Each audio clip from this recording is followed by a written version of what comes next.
Hello! Happy holidays, Busman54.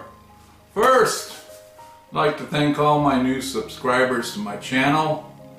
Hope to be a little more active on my channel, upload some videos. A lot of my videos to the new subscribers, they're going to be a variety. Like every spring, I do the bucket garden. So next year, I already been thinking about the bucket garden, what I'm going to grow. I think last year I did a lot of cucumbers. I think next year I'm going to do a little more variety. I'm going to do more peppers. I'm going to try bell peppers, banana peppers, and probably some other vegetables too. I might try Brussels sprouts again. And that way I can have a Brussels sprout Christmas tree like 2 years ago. So, bus, yes. 67 bus project. Early this year made great progress. Really had some videos up, made great progress with the door pillars, the cargo door, our cargo floor area, and just got a button up putting the lower rocker arm, our rocker panel, underneath the two cargo doors, and then start moving to the back of the bus. This winter, with the help of my son and his friend, we'll get the garage straightened up in my corn burner, because we're here in Iowa, it gets cold. And see if we can get some more videos going on the bus. Last year I got introduced to doing gun projects. I was always a fisherman, not against guns, never really have been, but didn't have an interest. You know, like I said, I enjoyed fishing, and you know, you only have so much time in life for hobbies. But my son always, and he still does, has a strong interest in guns. Not as much as a hunter, but as target shooting paper targets. And we have a wonderful shooting range in our area. You know, 200 yard, 100 yard, 75, 50, 25. Just a beautiful area.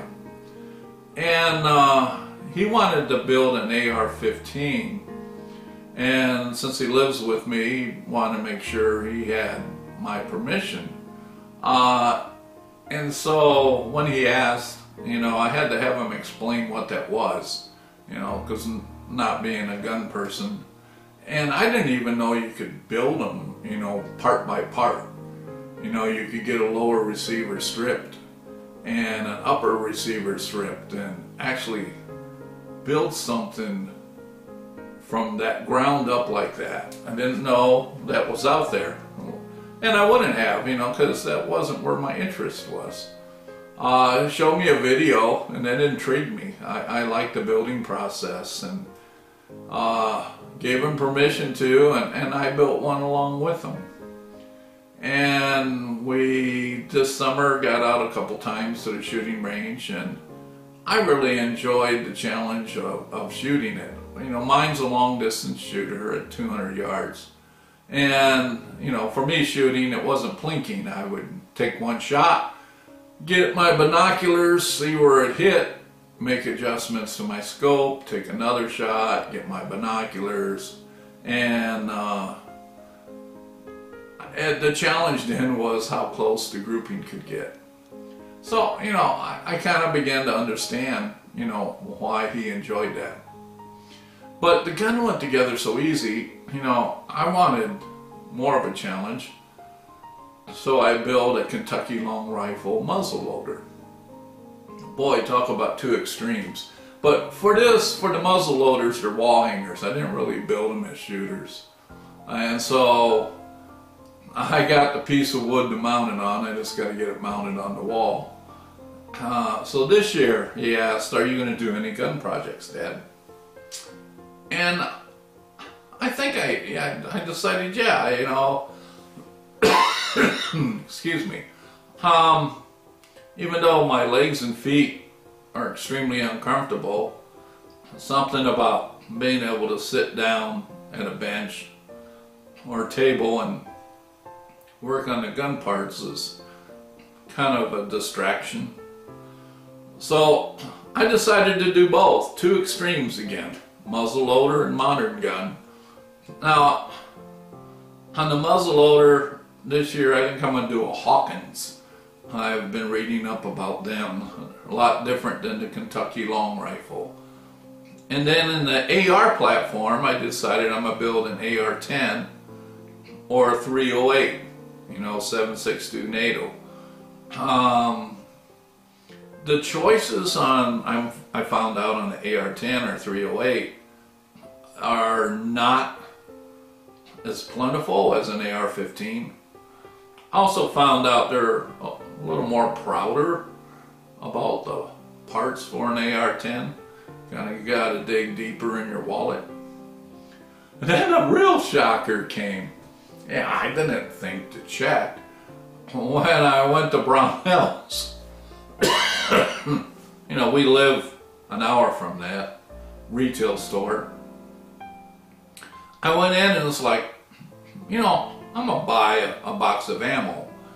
So I bought a box of 20. It was Winchester 308. It was almost 30 bucks for 20 shots. And I told my son, wow, $30, 20 shots. This ain't a 22 plinker. And he said, well, what'd you expect, Dad? I said, well, I must not have thought that through very good. So, yeah, more so than my AR-15, when I take my AR-10 out, I might shoot it, look at where the bullet went, maybe listen to a song or two or drink a Coke and then shoot it again, because, wow, you could really rack up some money at the shooting range for ammo. Lesson learned, but I'll have fun building it. Too late, got all the parts. Got all the parts to build the AR-10. I got some parts coming in for the Hawkins. First project will be the AR-10. So now, how about a funny short holiday story? My day job. For many, many years, a lot of the project works that I've been doing and supporting corporate, during the year, there were times it just wasn't good for me to take my vacation. And we kind of both understood that. It wasn't mandatory that I delayed it, but it just made sense for both parties. So then November, I would take time off for Thanksgiving, but that still didn't burn my vacation up. So usually the month of December, I was only at work for 2 or 3 days. Basically gone the entire month of December. Well, in December, you know, day or two before they leave for Christmas, they have what's called Food Day. So we got 1 million square feet in our manufacturing company, and so the hourly and salary normally get a half-hour lunch. Food Day, that everyone gets an hour, and everybody brings in crock pots or food from at home. So each department, they'll bring in their home-cooked food, and every department has an eating area. Most of them, you know, they got picnic tables or a place to eat, and then they have a central kind of satellite cafeteria area with a lot of picnic tables too, where they can, big group can get. So what I remembered, you know, was like, wow, Food Day, I'm gonna finally be here. This is exciting. So I went and decided I'm gonna make cauliflower salad. Now this cauliflower salad took me 2 hours to make. You know, it starts out with cooking a pound of bacon. Anything that requires a pound of bacon has to be good. The challenge is the bacon had to be cooked crisp and then broken up like bacon bits. I like my bacon rubbery, so, but I did manage to cook it crisp like the recipe called for. So got the salad made, and so here we go, man. Food day. I come in, I'm excited. You know, this salad came out amazing. You know, they won't believe it. I better write the recipe down because everybody will want it. And boy, the day just flew by, you know, on food day, and pretty soon, wow, here it is lunch, and I'm running a little late. And it's like, wow, you know, everyone's getting stuff out of their vehicles, you know, because that's like saying getting them out of your refrigerator in Iowa. And they're probably getting things set up on the picnic table, so I'm not going to be too late. Go out to my truck, get the salad, and for getting around this work, I have a 3-wheel bike with a metal basket in the back, so I put the salad in there, and away I ride down to the department I'm responsible for, and here's the picnic tables and no one's there. What's the deal? Well, maybe they're at the other picnic tables right over there. No one's there. Maybe they all get together now at the main cafeteria area. Oh, just a couple people there, but they're looking at their cell phones. What's going on? Well, then I found a group leader that's in the area I support. I said, Jim, so where do you guys have food day at? And he looked at me and started laughing. Said, been a while, huh, Dan? I said, well, yeah, you know that. I haven't been here in 10 years for food day, but I am now. And he said, well, sorry, we get an hour off, but we don't do food day anymore. Everyone just kind of goes out for lunch and goes their own way. It's like, really? And he goes, yeah. I said, you want some salad? He goes, nah, I had something already. I'm good. It's like, so I ride back to my office with about 3 pounds of cauliflower salad. And, you know, I was already wondering, you know, what everybody would bring in crock pots, you know. But fortunately, I brought some plates. So I went back to my office and I scooped me up some salad. In an hour, I managed to get through maybe a 1/4 pound of the salad and decided I better stop until I'll get myself sick here. And I put my salad back in the truck. So, food day, yeah. All that is an extra half hour to leave the plant and to go have a McDonald's or a Burger King or something else. Wow, things have changed. But, you know, hard for me to complain. I haven't been around for a long time. So, welcome again all the new subscribers to my channel. I'll try to get some videos up more frequently. Maybe even a video or two. I might even do a video on how to make cauliflower salad, because it is just that good. It was kind of a family tradition. It was made at Thanksgiving and Christmas. So this year, you know, I'll be cooking the Christmas dinner again. It'll be similar to Thanksgiving. You know, you got the turkey and got a ham, and you got the dressing, you have, I don't think I'll make green bean salad, the mashed potatoes, and then in our house it's called pierogies. It's a Slovak or Polish dumpling. It's something that's been a tradition for me when I was young, and one that I handed down to my kids. And every Christmas Eve, we would make pierogies, potato pierogies. We'd roll them out on the table, and we even have a little pierogi press, and end up in a flour fight. They had flour all over the kitchen, and we'd giggle and laugh. One year, my son, he really was getting into pierogies. He decided he was going to make action figure pierogies. Actually, he was making pierogies like, you know, I don't know how many of you remember that Play-Doh, you know, that kids would give for Christmas, and you'd have the little press and stuff. Well, that's kind of, man, by the time he got working his pierogies, we decided we would let him be the one to eat them. So this year, yeah, he's 29. We've been doing the frozen ones, but I got the recipe for the homemade ones. So I'm going to twist her arm a little, him and his friend, and see if we can have a pierogi fest. And actually there is one in Indiana, Whiting, Indiana. They have a pierogi fest.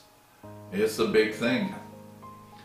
Alright, you all have a good holiday, and shout out to everybody. And recently I think we've all seen Maynard's back in the Beetle Barn. Wonderful to see him back. Always enjoy his videos. He was actually the first one I started watching on YouTube before I got my channel. And I was just amazed at what an excellent job he did in the Beetle Barn with his videos, to where you felt like you were sitting right there alongside of him working on his projects. And he's back in that same skill sets right there. You know, got to see how him and his son Jacob replaced the rear glass on his new Beetle. You know, so again, glad to see Maynard back. You know, fully understand how life can pull you away from doing videos, and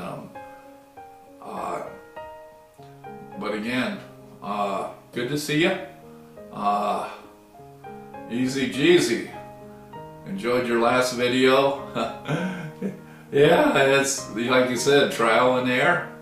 And I might get a video up this year. My son and I did a road trip. He got involved in live streaming called Twitch, where they live stream, and he's a moderator for a live streamer in LA. And they had TwitchCon in Long Beach, California in October. And we took a road trip out there. And he took part in Twitch. I took part in enjoying the sunshine, having Seattle's best coffee, because boy, you're close to Seattle. Yes, sirree. There's a lot of Seattle's best coffee in California. And I got a lot of refrigerator magnets, but I did do a little video of the trip. We didn't have time to really stop a lot, but I was able to see and travel through some states I've never been. The mountains are something. Maybe I'll get some video up during Christmas break, throw some of that up there. Alright, well, don't want to make this too long, and everyone, Merry Christmas, Happy New Year, and we'll see you on the next one. Have a good time. Bye.